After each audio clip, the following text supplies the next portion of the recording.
Recording. All right, here we go. In this video, we will be talking about a very important aspect of pronunciation, basically connected speech. This idea in pronunciation, connected speech, it's a good thing for students to practice speaking like this, but it's very, very important to understand the ideas so you can understand what you're hearing better. So it really improves your listening and your speaking at the same time.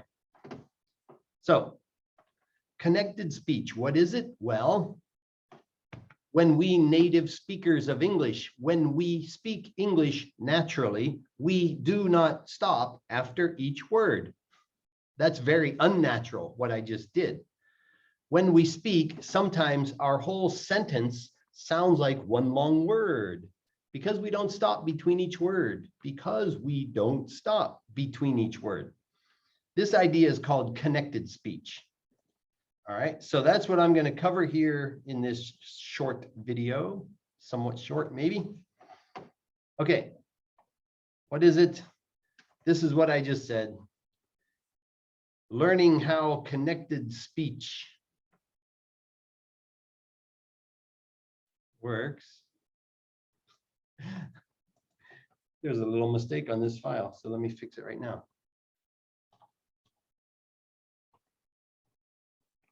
Learning how connected speech works will help you speak English faster, more fluently, and much more like a native speaker. And like I said, even more importantly, it will improve your listening comprehension. So,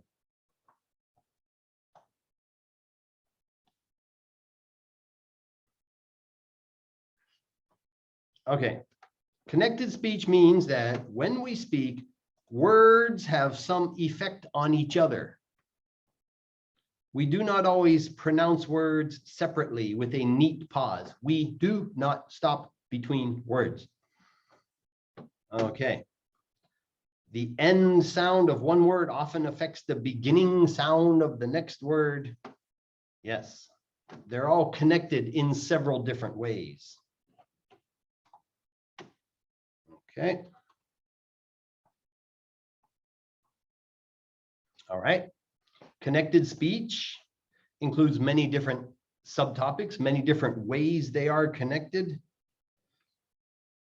Here are 5 different kinds of connected speech.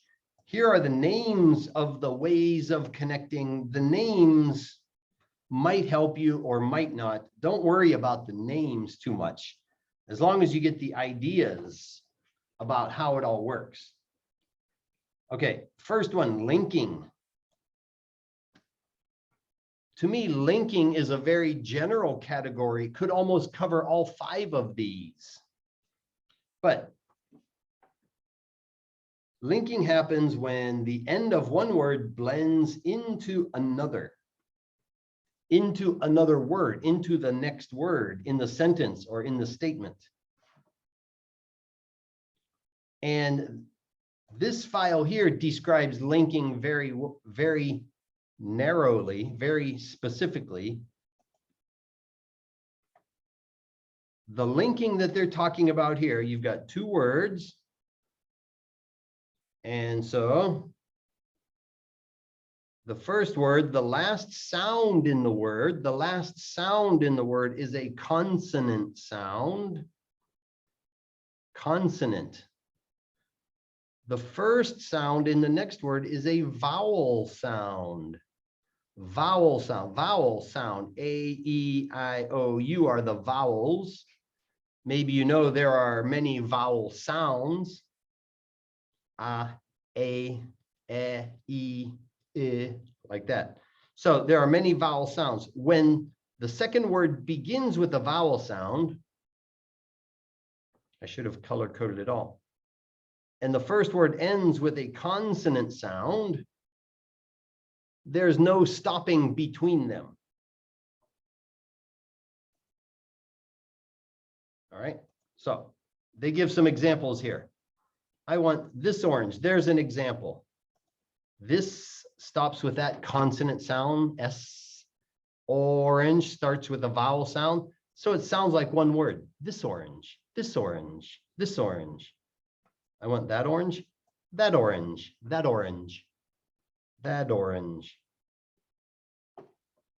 This afternoon, this afternoon, this afternoon. Is he busy? Is he busy? What? But that's not a vowel. That's an H. Oh, but many, many times in English, when you have the word he, but the word he is not stressed in the sentence because it is not new information, right? We know we are talking about he from the earlier conversation. So it's not new information, so it's not stressed. Many, many times the H will just disappear. Is he becomes is he. Is he busy? The H sound disappears when the word he is not stressed. Cats are dogs. Cats are dogs. All right. So that's the first idea of linking is one word ends in a consonant. Next word begins in a vowel sound. I'll show you my favorite example. Here's an example sentence. I live in an apartment.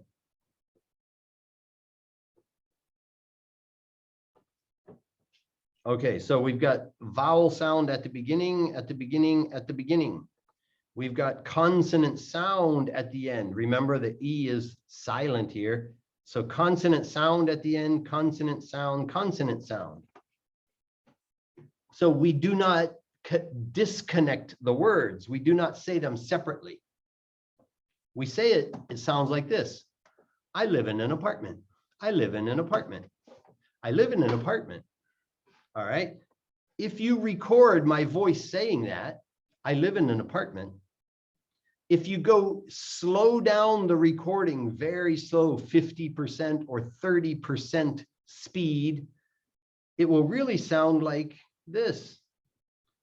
I live in an apartment. It really sounds like the consonant sound is moving over to the beginning of the next word.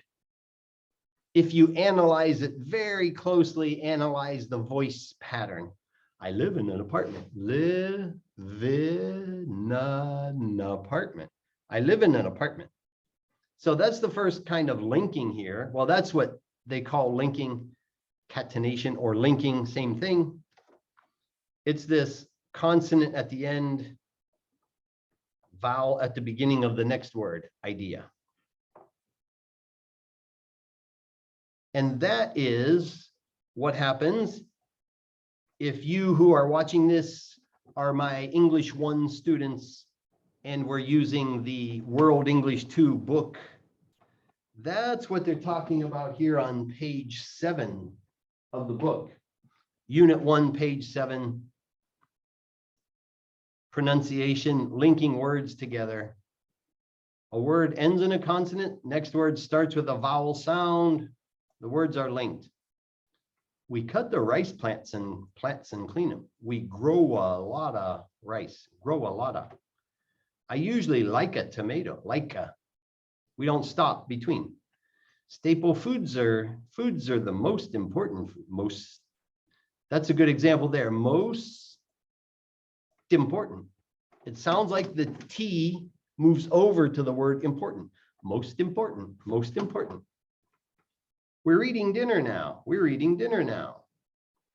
Right? So that's what's going on that page. Same thing. Okay. Sorry for the sudden jump of my big head up there. That's the first kind of connected speech. Let's look at a couple more. And that one, I think it's the easiest to understand. It's the easiest to practice. And it's a great introduction to this whole idea. The next one called intrusion. Oops, I erased the wrong letter. Intrusion means an additional sound intrudes or inserts itself between others. All right. So it's very often this y, this Y sound, sounds like a Y. It's marked with a J looking character here. Sounds like a Y or a W. And it's very often between two words. All right, that's the wrong thing. That's what I want. So you've got two words here now, and there's a vowel sound at the end and a vowel sound at the beginning. We don't stop between them. It will sound like a Y sound gets put in there or a W sound gets put in there. Or an R, especially depending what country or what part of each country you are from. Okay. Example, he asked, he asked, he asked. It's hard to stop between those two words. He asked, he. Notice when the first word is an E sound at the end, E, then it's a Y. He asked, she answered. She answered. Do it, do it. Try to stop between them first. Do it, do it. It's not easy. Much easier to say, do it, do it. Very naturally, the W sound comes in there. Do it. Same here. Go out, go out, go out. Go out. Shoe on, shoe on. Put your shoe on, shoe on, shoe on. Put your shoe on to go to Suwon. Okay, so that's the intrusion. Very often a Y sound or W sound, sometimes an R sound. Okay, next. Elision, elision, elide, a sound disappears. Basically, a sound is eaten by other stronger or similar sounds next to it. It often happens with T and D sounds, but not just T and D. I'm going to go with the highlight here. So we can see next door ends with a T sound, begins with a D sound. The T disappears. Next door, next door, next door.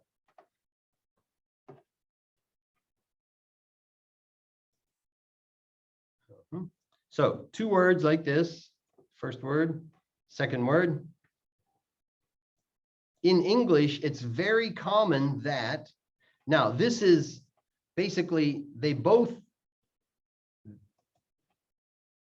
the end of the first word and the beginning of the second word are both consonant sounds. Consonant sounds. In English, what very often happens is that first one will disappear. See? Eraser, thank you. In our examples here, next door, next door, next door, next door. The T disappears. The D takes over. But down here, dad take, dad take. What did dad take? Here, the D disappears. The T takes over. So it's not really about which sounds, it's more about the location for English. That first one very often disappears. Most common, most common, most common, most common. All right. So that's when it's consonant, consonant. In English, the first one often disappears. All right. And there will be other examples of this throughout classes that we have. I can almost guarantee it.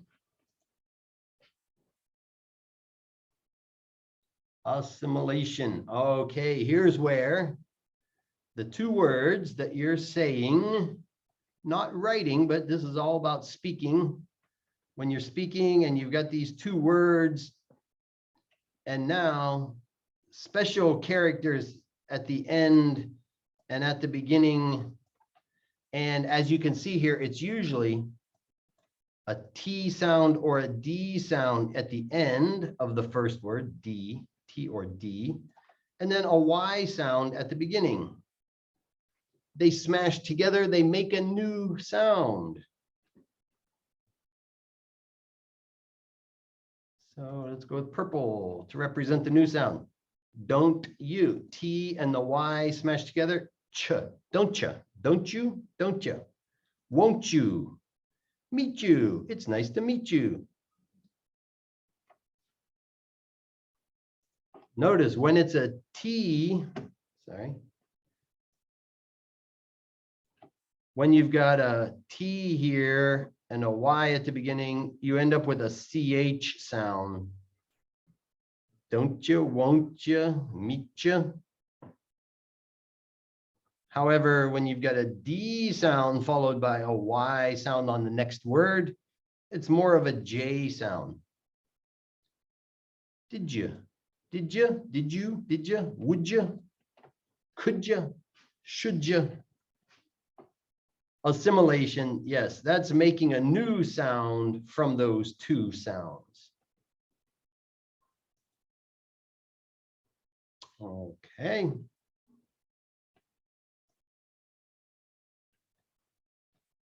And here's the last one now. This one, it's almost the same as one of the others. Geminates. Geminates are like twins. The same sound back to back. So you've got the first word and the second word again. First word, second word, ending and beginning with the same exact sound, like LL. You should connect the words in your speech. Social life, social life, social life. Now, the other one, I said when there's consonant, consonant, the first one disappears. Well, this is slightly different because it doesn't really disappear. It's more like it becomes one sound and it's a little bit longer than the one sound by itself. If the L just disappeared, it would be social life, social life, social life. But no, that doesn't happen. It's really social life, social life. The L stretches like 1.5 times a regular L. It's not 2 times as long. It's only 1.5 times as long. Regular L, right here, life, social life, life, life, life. Same when it's TT, pet turtle, pet turtle, pet turtle, pet turtle. It doesn't exactly disappear. The first sound doesn't disappear. These two sounds kind of smash together and make a super sound. Okay. So that's the idea of connected speech. That's not everything about connected speech, but that's a very good beginning about connected speech. So I would encourage you to occasionally think about this when you're listening to something. Maybe if you're listening to something that you also see the script, then you could stop occasionally and think about, oh, what is the connection between these two words? All right, connected speech. If you think about it a little bit, it will really help your listening comprehension. And then later it will help your speaking a lot as well. Of course, if you've got any questions, don't hesitate to ask me questions anytime you can. Thanks for watching. Bye.